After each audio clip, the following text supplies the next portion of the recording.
Probability probability में question देखते हैं कि एक सर्वर के खराब होने के चांस अगर 1% है तो एटलीस्ट एक सर्वर खराब हो 100 में से 2 हो सकते हैं, 3 हो सकते हैं, तो उसकी क्या प्रोबेबिलिटी है। तो क्योंकि एक सर्वर के खराब होने से पूरा स्वास्थ्य सर्वर में दिक्कत आएगी, मान लेते हैं ये क्वेश्चन का पार्ट है, एटलीस्ट 1 फेल्स, और एक सर्वर के खराब होने की प्रोबेबिलिटी जो है 1% है, ये निकालना। अब हमारे दिमाग में ये आता है कि हम एक सर्वर एटलीस्ट खराब होने की पॉसिबिलिटी कैसे निकालेंगे। तो हम निकालेंगे एक सर्वर खराब होने की प्रोबेबिलिटी, 2 सर्वर खराब होने की प्रोबेबिलिटी, 3 की प्रोबेबिलिटी, ऐसे करके हम 100 तक ऐड करेंगे। तो एक की मान लेते हैं 0.36 आएगी, 2 की दूसरे वाले की आएगी 0.18, दो खराब होने की, इस तरीके से। लेकिन ये बहुत हार्ड मेथड है, इसके लिए हमें ये हमने बता दिया ये आंसर है, लेकिन इसका तरीका हमें कई सारे ऐड करने पड़ेंगे। क्या हम कोई एक सिंपलर तरीका ढूंढ सकते हैं इसको निकालने का? आइए अगली स्लाइड में देखते हैं। आइए सिचुएशन को सिंपलर केस में देखते हैं। एक सर्वर के केस में ग्लिच आने की प्रोबेबिलिटी 1% थी। तो हम ये देखते हैं कि तो सर्वर में ग्लिच नहीं आने की प्रोबेबिलिटी क्या है, तो 99% या 0.99 प्रोबेबिलिटी है। तो ग्लिच आने की प्रोबेबिलिटी 1% है और ग्लिच नहीं आने की 99% है। तो इसका मतलब ये एक केस में है, क्योंकि ये इंडिपेंडेंट एक्सपेरिमेंट है हमारा।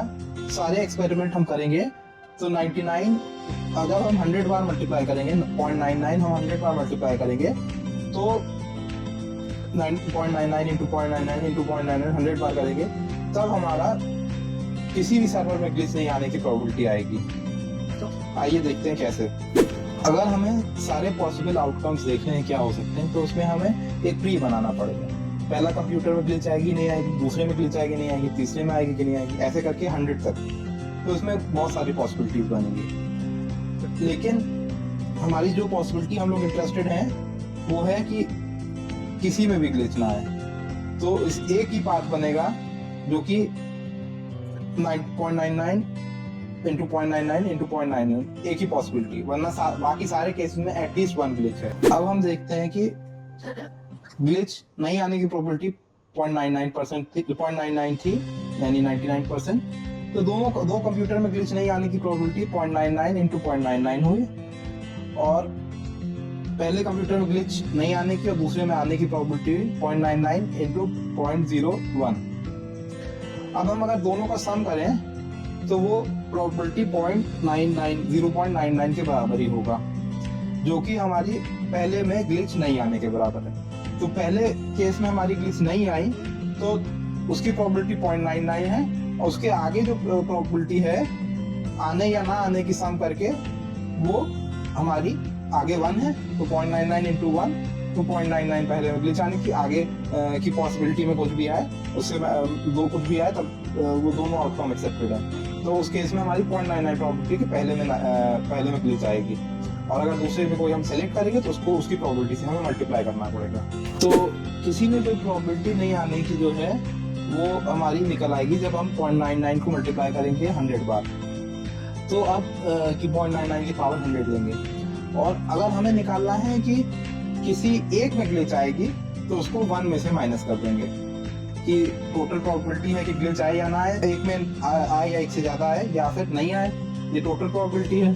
तो एटलीस्ट 1 में जो है वो होगी जो किसी में नहीं आए, टोटल प्रोबेबिलिटी में से किसी में नहीं आए उससे माइनस कर देंगे, तो एटलीस्ट 1 में निकल आएगा हमें। तो हमने अभी देखा कि एक में ग्लिच नहीं आने की प्रोबेबिलिटी 99% है, और 100 में ग्लिच नहीं आने की प्रोबेबिलिटी 0.99 की पावर 100 यानी कि 99%, जब 100 बार मल्टीप्लाई होगा तो 0.366 यानी कि 36% है कि 36% की किसी कंप्यूटर में ग्लिच ना आए। और किसी एक में ग्लिच आने की प्रोबेबिलिटी जो है वो 1 माइनस किसी में ग्लिच ना आने की प्रोबेबिलिटी यानी कि 63.4% है कि किसी एक में ग्लिच आएगी। एक्सपेरिमेंटल प्रोबेबिलिटी को समझने के लिए हमारा पिछला वीडियो देखें, और आगे आने वाले वीडियो इसमें हम पैक कर देंगे। वीडियो पसंद आया तो वीडियो को करें लाइक और चैनल को करें सब्सक्राइब।